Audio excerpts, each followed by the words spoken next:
everyone, and welcome to Help for Moms. I decided to change the name of this particular channel because not many people were finding the videos under the other name. So that's why I have the name change this time. And I also want to apologize if I don't feel like I have as much energy today in my video. I hope you'll hang with me anyway. I am currently having a fibromyalgia flare, but decided since I'm stuck at home, I might as well go ahead and make my channels like I usually do on every Thursday.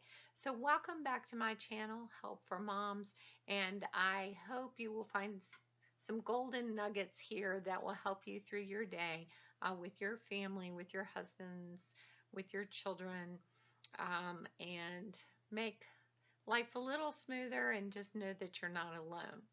So today I wanted to talk about an important topic that's taking me actually most of my life into my 50s with a lot of really hard personal work to figure out.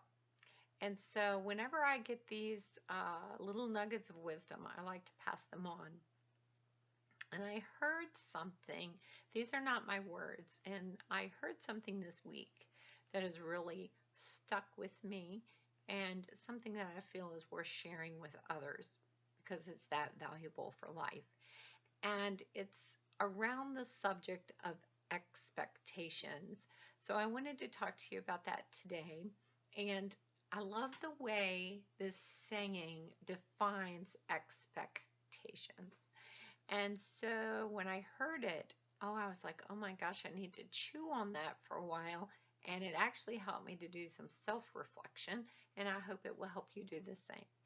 So the way this phrase was said to me was, expectations are preconceived resentments.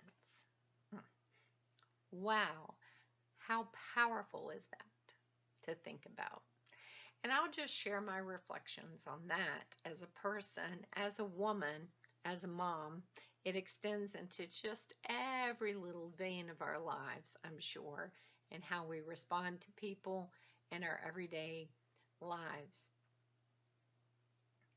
So for me, I'm the kind of person that from a very young age felt like I had to live up to other people's expectations.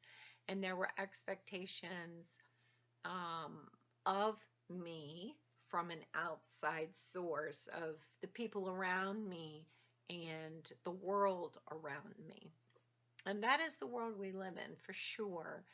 But the older I've gotten and the more self-work I've done, I've realized that's not always truth for your personal life. So what I have learned is that I need to look at how I create expectations for myself. Now, as a mom, we also have expectations of our husbands, we have expectations of ourselves, and we put expectations on our children. But again, I want us to think back to that good old definition of preconceived resentments. And it's important to ask the question, would the world really fall apart if we didn't have expectations? What would actually happen?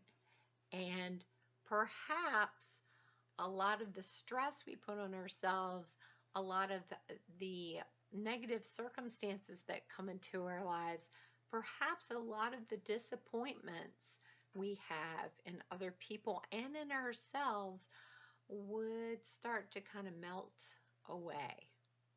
So I'm not sure what we're so afraid of if we get rid of expectations, because I have actually found it to be quite a wonderful jewel for my life, and actually something that has brought more health into my life, more serenity and sanity in my life when I don't have expectations and let life take its course and roll with it.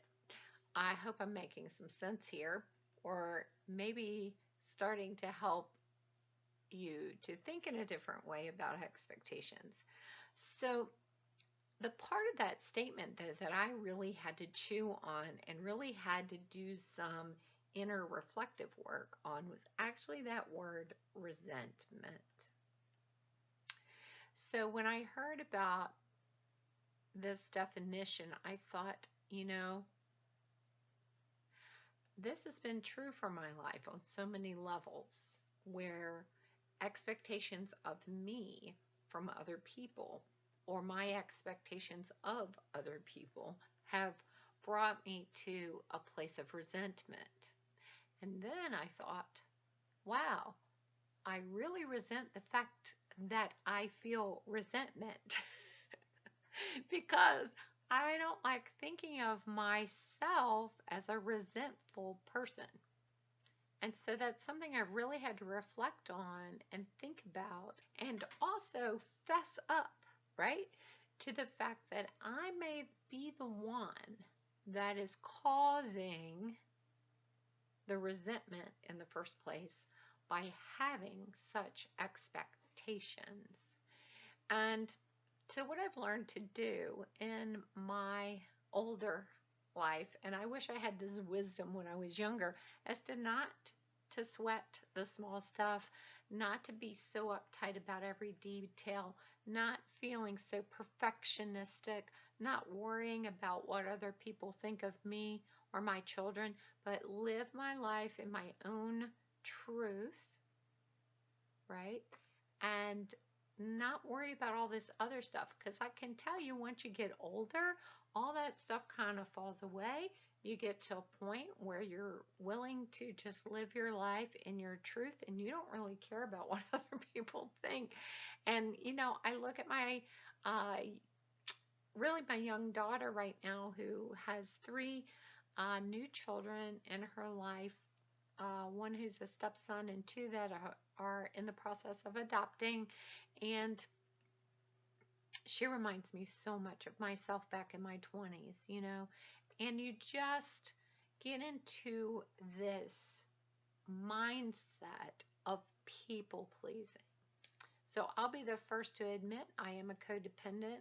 Those of you who know what that is, I'll just leave it at that. And so I've really had to work on myself a lot about not being so much of a people pleaser and being willing to not say, and I hear you, moms. I'm a mom of 4 kids, so I get it. But so much of our thinking is about what do other people need? We need to be more permission giving to ourselves to say first, what do I need? What do I need? And give yourself permission to ask that and to put that into your life. So, busy moms, what do you need? Probably to have less expectations would be one answer to that question. Um, I'll ask again, what do you need? We need less resentment in our lives. So if it's there, we need to ask the question, not look outside of ourselves, but what is it in us that is causing that resentment to be there in the first place? A lot of times it has to do with the fact that we are not putting in our schedules self-care. Nobody else is going to do it for us. As moms, we've got to learn to prioritize that and put that as number one so that we have more to give to our families, more to give to our husbands, more to give to our children. And the resentment won't be there, right? Because we've prioritized things right in our life, which creates a balance, right? We're always working for that balance, but also an important point in wisdom that has been great for my life that I will share. A lot of times we ask ourselves, how do we achieve happiness? And how do we maintain happiness? And that is the end goal. I will be honest, I've learned happiness is not one of the words in my life anymore because that's not what I strive for. I strive for two things. I strive for serenity, which has to do more with this inner peace and balance and rightness and living in my truth. And then I also look for sanity. So, what kind of energies do I put around myself? Even with people and friends, do I put positive energies into my life? Do I just bring in people who suck the energy out of me? And if so, then again, that creates an out of balance for me. So it's okay to say yes, it's okay to say no to the things that you personally need in your life. So be permission giving to yourself to give you those things that keep you healthy, that keep you strong, that give you the energy that you need for yourself to be able to take care of your family and to take care of husband and daily life things.